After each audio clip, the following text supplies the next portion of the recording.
Eelmisel nädalal teatas Maksu- ja Tolliamet pressiteates, et saadab kirja enam kui 5000 inimesele, kes on viimase 4 aasta jooksul jätnud kas kinnisvara müügilt saadud tulu või üüritulu deklareerimata.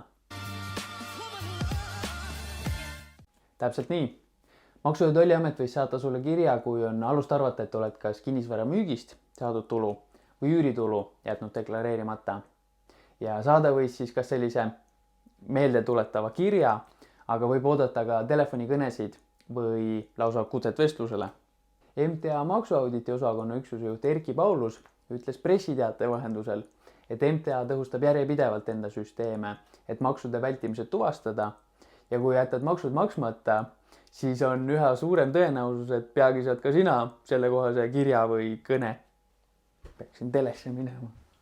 Tundub, et kirja võisid saada siis inimesed ja just eraisikud, kes on viimase 4 aasta jooksul müünud siis mingit kinnisvara, mis ei pruukinud olla just nende isiklik elukoht ja nad on jätnud selle müügitulu deklareerimata.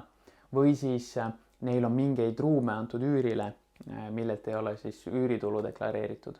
Teates on öeldud ka seda, et juhul kui tulu on tõesti saadud, siis tuleb varasemate aastate tuludeklaratsioonid parandada hiljemalt 7. veebruariks ja tasuda ka intress. Juhul kui tulu ei ole saadud, siis tuleb MTA-le sellest teatada ja seda tõestada. Ma ei kujuta ette, kuidas need nii lühikese ajaga nii palju case'e plaanivad ette võtta.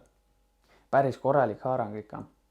Samas ei ole kirjas, kas vanemad juhtumid kui nüüd 4 aasta tagused, kas siis need jäetakse puutumata ja kas see 5000 ports oli nüüd viimase 4 aasta kohta siis viimane ring või peame veel hinge kinni hoidma.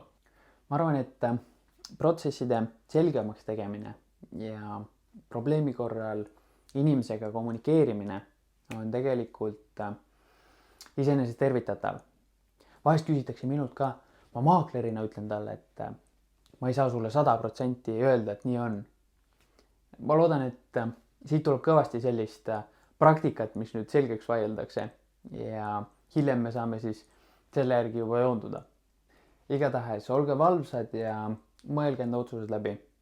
Ja lepime kokku, ei saada maaklerit sularahakorjamüürnikelt. Aitäh vaatamast, näeme jälle, tšau!